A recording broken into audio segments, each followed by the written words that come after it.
इसके पहले वीडियो में हम लोग धातु और अधातु चैप्टर पूरा कंप्लीट कर चुके थे।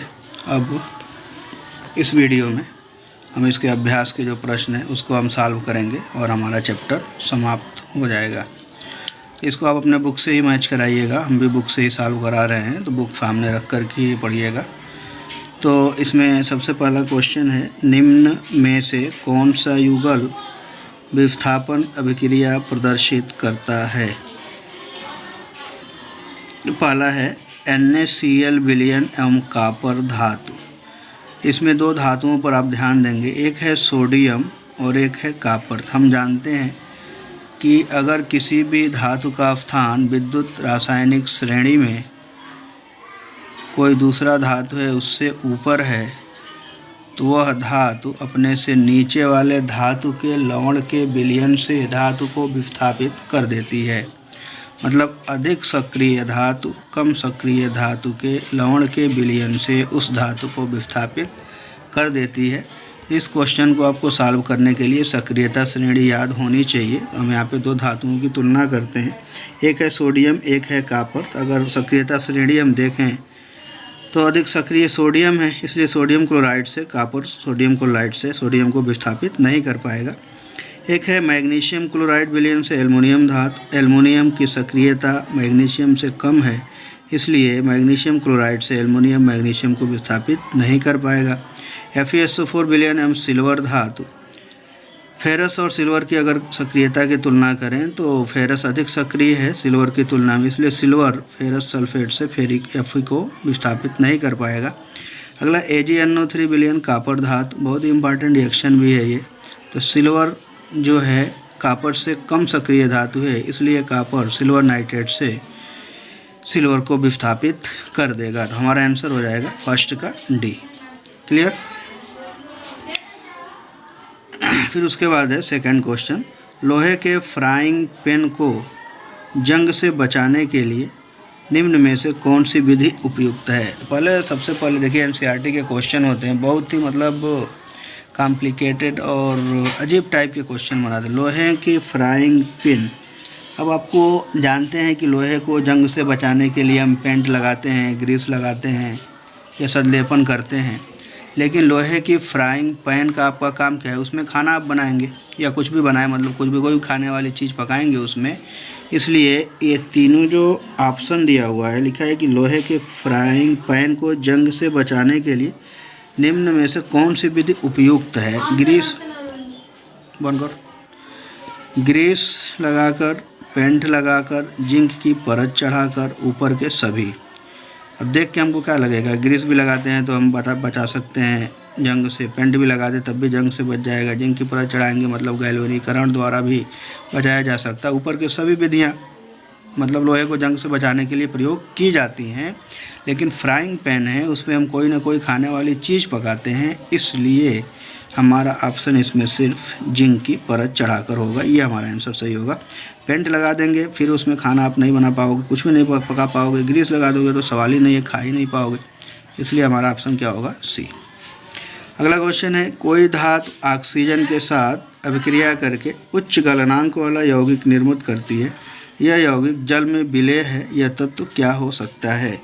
ऑक्सीजन के साथ अभिक्रिया करके उच्च गलनांक वाला यौगिक बनाती है, तो सबसे पहले कैल्शियम है, कार्बन, सिलिकॉन, लोहा। तो इसमें कार्बन और सिलिकॉन हमारा अधातु है, कैल्शियम और लोहा ये धातुएं हैं। तो लोहे को अगर ऑक्सीजन के साथ गर्म करोगे तो लोहे का ऑक्साइड आसानी से नहीं बनता है। इसका मतलब हमारी धातु कौन होगी, कैल्शियम, और ये ऑक्सीजन से रिएक्शन करेगा तो बना लेगा कैल्शियम ऑक्साइड 2CaO, और फिर जल में विलेय है तो CaO अब प्लस H2O जल में घुल के क्या बना लेगा, CaOH का होल ट्वाइस। क्लियर।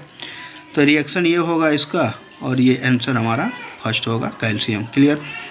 अगला है, खाद्य पदार्थ के डिब्बों पर जिंक के बजाय टिन का लेप क्यों होता है।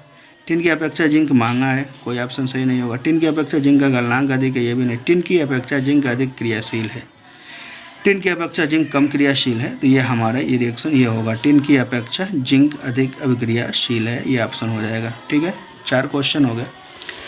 5वां क्वेश्चन है, आपको एक हथौड़ा, बैटरी, बल्ब, तार और स्विच दिया गया। नंबर 1, इनका उपयोग कर धातुओं के नमूने के बीच आप विभेद कैसे कर सकते हैं। अगला, धातु एवं अधातु में विभेदन के लिए इन परीक्षणों की उपयोगिता का आकलन कीजिए। कहने का मतलब हथौड़ा, बैटरी, बल्ब, तार दिया गया तो आप किस प्रकार धातु और अधातु को मतलब कि इसके द्वारा आप डिवाइड करेंगे। अगर 2 विधियाँ उपयुक्त करते हैं तो कौन सी विधि आपके लिए ज़्यादा उपयोगी है। इसका आंसर हमने लिखा है कॉपी में, तो चेक करेंगे, इसको लिख लेंगे देख के ऐसे ही सेम यही है क्वेश्चन। आपको एक हथौड़ा, बल्ब, तार, स्विच दिया गया। इनका उपयोग कर धातु एवं अधातुओं के नमूनों के बीच आप कैसे विभेद कर सकते हैं। दूसरा, धातु एवं अधातुओं में विभेदन के लिए इन परीक्षणों की उपयोगिता का आकलन कीजिए। इसमें अगर हम बात करें तो आंसर होगा हमारा, अच्छे से समझ ही लीजिएगा। हथौड़ा हम जानते हैं, हथौड़े से हम धातु अधातु को पीट सकते हैं और जानते हैं कि धातुएं आघात वर्धनीय होती हैं जबकि अधातुएं भंगुर होती हैं। इस बेस पर हथौड़े से पीटने पर हम कह सकते हैं धातु की पतली चादर प्राप्त होती है जबकि अधातु भंगुर होती है। इसे हथौड़े से पीटने पर यह छोटे छोटे टुकड़ों में बिखर जाती है। पहचान सबसे आसान है, हथौड़ा लीजिए, हथौड़ा चला दीजिए, धातु होगा तो चादर बन जाएगा, अधातु होगा तो टूट के बिखर जाएगा। दूसरा, आपके पास ये केस हो सकता है, विद्युत परिपथ द्वारा सर्वप्रथम बल्ब, बैटरी, तार तथा स्विच का उपयोग करके निम्न परिपथ बनाते हैं। अब परिपथ आपको कहाँ से मिलेगा, तो आ जाइए अपने बुक में, पेज नंबर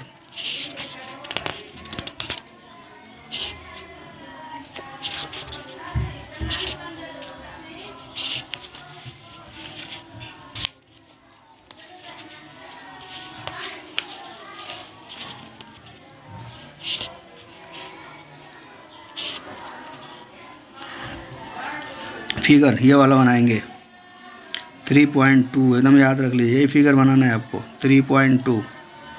ये चित्र आप बना लीजिएगा। ये स्विच है, क्लिप है, ऐसे बना के ये फिगर बैटरी और बल्ब को ऐड कर दीजिएगा। ये फिगर आपको बनाना है नीचे आंसर में, क्लियर बन जाएगा। निम्न परिपथ बनाते हैं, बना लीजिएगा। इसके बाद बारी बारी से धातु एवं अधातुओं के दिए नमूनों को विद्युत परिपथ के क्लिप में लगाकर स्विच को ऑन करते हैं। हम पाते हैं कि धातुओं की स्थिति में बल्ब जलने लगता है। अगर धातु होगा तो बल्ब जलेगा जबकि अधातुओं के साथ बल्ब नहीं जलता है। तो ये हमने परिपथ बना के धातु और अधातु के बीच विभेद किया। लेकिन हम जानते हैं कि कुछ ऐसी अधातुएं होती हैं जैसे ग्रेफाइट विद्युत का सुचालक होता है, तो अब ग्रेफाइट के केस में भी जल जाएगा बल्ब। इसका मतलब ये जो सेकंड वाला मेथड है ये हमारे लिए अच्छा उपयुक्त नहीं है। उपयुक्त कौन है, हथौड़ा वाला। परीक्षण ये ज़्यादा उपयुक्त तरीका है क्योंकि ग्रेफाइट एक अधातु है परंतु विद्युत का सुचालक है, इसके साथ भी बल्ब जलने लगेगा, लेकिन सभी अधातुएं भंगुर होती हैं। तो हथौड़े वाला हमारा प्रयोग सबसे अच्छा है, क्लियर। अगला क्वेश्चन है क्वेश्चन नंबर 6। क्वेश्चन है कि उभयधर्मी ऑक्साइड क्या होते हैं, 2 उभयधर्मी ऑक्साइडों के उदाहरण दीजिए। ये क्वेश्चन हम आपको सॉल्व भी कराए हैं, लिखवाए भी हैं, इसको आप लोग लिख लीजिएगा। उभयधर्मी ऑक्साइड की डिफिनीशन और उभयधर्मी ऑक्साइड का 2 उदाहरण। अगला क्वेश्चन है 2 धातुओं का नाम बताइए जो तनु अम्ल से हाइड्रोजन को विस्थापित कर देंगे तथा 2 धातुएं जो ऐसा नहीं कर सकती हैं। तो 2 धातुओं के नाम बताना है। तो अगर सक्रियता श्रेणी आपको याद होगा तो 2 धातुएं जो हाइड्रोजन अम्ल से हाइड्रोजन विस्थापित करेगी उनका स्थान सक्रियता श्रेणी में हाइड्रोजन से ऊपर होगा, और 2 ऐसी धातु लिख देना जिसका पोजीशन मतलब जिसका स्थान सक्रियता श्रेणी में हाइड्रोजन से नीचे है। तो 2 धातुएं ऐसी होनी चाहिए जो हाइड्रोजन से अधिक सक्रिय हों और 2 धातुएं ऐसी होनी चाहिए जो हाइड्रोजन से कम सक्रिय हों। अगला क्वेश्चन है विद्युत अपघटनी परिष्करण के बेस पर। हम बताए भी थे कि ऐसा क्वेश्चन पूछता भी है। किसी धातु M के विद्युत अपघटनी परिष्करण में आप एनोड, कैथोड और विद्युत अपघट्य किसे बनाएंगे। इसके लिए हम बताए थे अशुद्ध धातु को एनोड बनाते हैं, शुद्ध धातु की पतली परत को कैथोड बनाते हैं और धातु के लवण को क्या बनाते, लवण विलयन को क्या बनाते हैं, विद्युत अपघट्य। तो आप लिख लेंगे उसको भी। आंसर होगा धातु M के विद्युत अपघटनी परिष्करण के लिए अशुद्ध धातु M का एनोड, शुद्ध धातु M की पतली पट्टी का या परत का कैथोड, M धातु के लवण विलयन का विद्युत अपघट्य बनाएंगे, क्लियर। अगला है क्वेश्चन नंबर 9। प्रत्यूष ने सल्फर चूर्ण को स्पैचुला में, एक चम्मच टाइप का होता है, आपको अगर लैब में आएंगे कभी तो दिखाई भी देगा।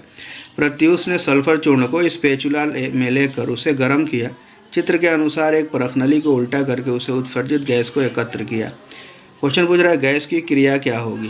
पहला क्वेश्चन है गैस की क्रिया क्या होगी। दूसरा मतलब अब कंडीशन दे रहा है उस क्रिया में कि सूखे लिटमस पत्र पर अगर गैस को प्रवाहित करें तो क्या होगा, आर्द्र लिटमस पत्र पर अगर प्रवाहित करें तो क्या होगा, और जो रिएक्शन होगा उस रिएक्शन का संतुलित रासायनिक समीकरण हमको लिखना है। तो अब प्रत्यूष ने सल्फ़र लिया है, हम जानते हैं सल्फ़र है, ऑक्सीजन के प्रेजेंस में जलाएंगे तो सल्फ़र डाइऑक्साइड बनेगा। और सल्फ़र के बारे में जानते हैं कि सल्फ़र एक अधातु है और अधातुओं के ऑक्साइड अम्लीय होते हैं। अगर इसको हम नम कर दें, घोल दें पानी में, मतलब मिला दें पानी, तो हमारा बन जाएगा H2SO3। ये एक अम्ल है, हम जानते हैं अम्ल नीले लिटमस को लाल कर देगा। तो अगर लिटमस पत्र सूखा है तो कोई प्रभाव नहीं पड़ेगा, आर्द्र है तो क्या होगा, तो आंसर होगा सूखे लिटमस पत्र पर कोई प्रभाव नहीं पड़ता है। आर्द्र लिटमस पत्र पर प्रभाव पड़ता है या नीले रंग के आर्द्र लिटमस पत्र का रंग बदलकर क्या लाल हो जाता है, नीले होगा तो लाल हो जाएगा। रिएक्शन क्या होगा, सल्फ़र ऑक्सीजन मिलकर सल्फ़र डाइऑक्साइड बनाएंगे और सल्फ़र डाइऑक्साइड वाटर में ऐड होगा तो क्या बन जाएगा H2SO3 सल्फ्यूरस अम्ल। क्लियर। क्वेश्चन नंबर 10 है लोहे को जंग से बचाने के लिए 2 तरीके बताइए। आप जानते हैं 2 तरीका लिख देंगे, आंसर आप जानते हैं, कोई दिक्कत नहीं है। ऑक्सीजन के साथ संयुक्त होकर अधातुएं कैसा ऑक्साइड बनाती हैं, तो ऑक्सीजन के साथ संयुक्त होकर अधातुएं अम्लीय ऑक्साइड बनाती हैं, कुछ अधातुएं उदासीन ऑक्साइड भी बनाती हैं। तो इसका आंसर आप हम लिखे हैं, देख के लिख लीजिएगा। ऑक्सीजन के साथ संयुक्त होकर अधिकांश अधातुएं अम्लीय ऑक्साइड बनाती हैं, कुछ अधातुएं उदासीन ऑक्साइड भी बनाती हैं। अम्लीय oxide sulphur dioxide, carbon dioxide, nitrogen dioxide, उदासीन oxide H2O, carbon monoxide. Clear. अगला क्वेश्चन नंबर 12 है कारण बताइए। प्लेटिनम, सोना और चांदी का उपयोग आभूषण बनाने के लिए किया जाता है। सोडियम, पोटेशियम, लिथियम को तेल के अंदर संग्रहित किया जाता है। एल्युमिनियम अत्यंत अभिक्रियाशील धातु है, फिर भी इसका उपयोग खाना बनाने वाले बर्तन में किया जाता है। निष्कर्षण प्रक्रम में कार्बोनेट एवं सल्फाइड गैस को ऑक्साइड में परिवर्तित किया जाता है। तो आंसर होगा हमारा फर्स्ट का। सोना, चांदी, प्लेटिनम का उपयोग आभूषण बनाने के लिए किया जाता है क्योंकि ये धातुएं वायु, आर्द्रता और अम्लों से जल्द संचारित नहीं होती हैं। इनकी धात्विक चमक लंबे समय तक रहती है, साथ ही ये धातुएं सर्वोत्तम आघात, वर्थ एवं तन्य भी हैं। क्लियर हो जाएगा। सेकंड वाला बी वाला आंसर आप लोग पहले भी लिख चुके हैं और हम चाहेंगे कि आप उसको लिख लें कि क्यों मिट्टी के तेल में रखते हैं। ये क्वेश्चन का आंसर आप लोग पहले भी लिख चुके हैं, यहाँ भी आप लोग उसको लिख लीजिएगा। और तीसरा क्वेश्चन है एल्युमिनियम को मतलब खाना बनाने के बर्तन बनाने में क्यों उपयोग किया जाता है, क्योंकि बर्तनों के ऊपर एल्युमिनियम ऑक्साइड की परत बन जाती है जो एल्युमिनियम की सतहों को संक्षारित होने से बचाता है तथा खाद्य पदार्थों को खराब होने से भी बचाता है। अगला क्वेश्चन है बहुत ही इंपॉर्टेंट क्वेश्चन है ये, और ये इसको याद ही कर लीजिएगा कि कार्बोनेट और सल्फाइड को क्यों चेंज करते हैं ऑक्साइड में। तो किसी धातु को उसके सल्फाइड एवं कार्बोनेट की तुलना में उसके ऑक्साइडों से प्राप्त करना अधिक आसान होता है, मतलब धातु के ऑक्साइड का अपचयन अधिक ईजी होता है, इसलिए निष्कर्षण प्रक्रम में कार्बोनेट एवं सल्फाइड गैस को ऑक्साइड में परिवर्तित किया जाता है। अगला है क्वेश्चन नंबर 13।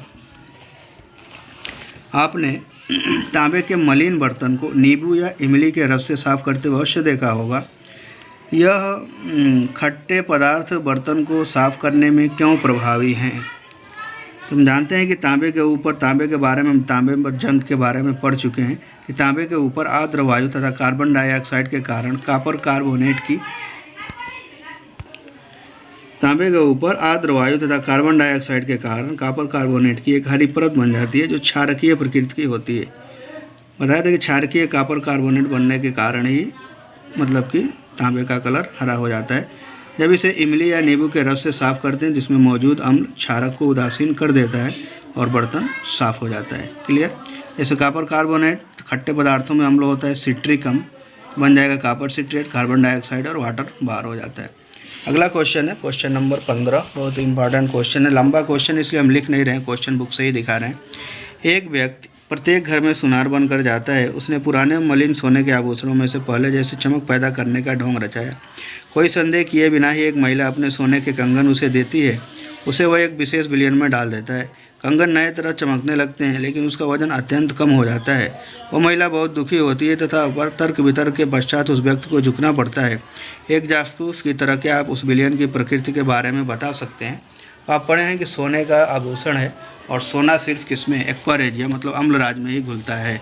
इस बेस पर हम आंसर क्या लिखेंगे कि वह व्यक्ति जो सुनार बनकर जाता है उसके पास एक्वा रेजिया का विलयन है। एक्वा रेजिया क्या होता है, 3 समंदे 1 में सांद्र HCl सांद्र HNO3 अम्ल का ताज़ा मिश्रण, इसे क्या कहलाता है, एक्वा रेजिया। इसके बारे में हम आपसे बात भी कर चुके हैं इसके पहले।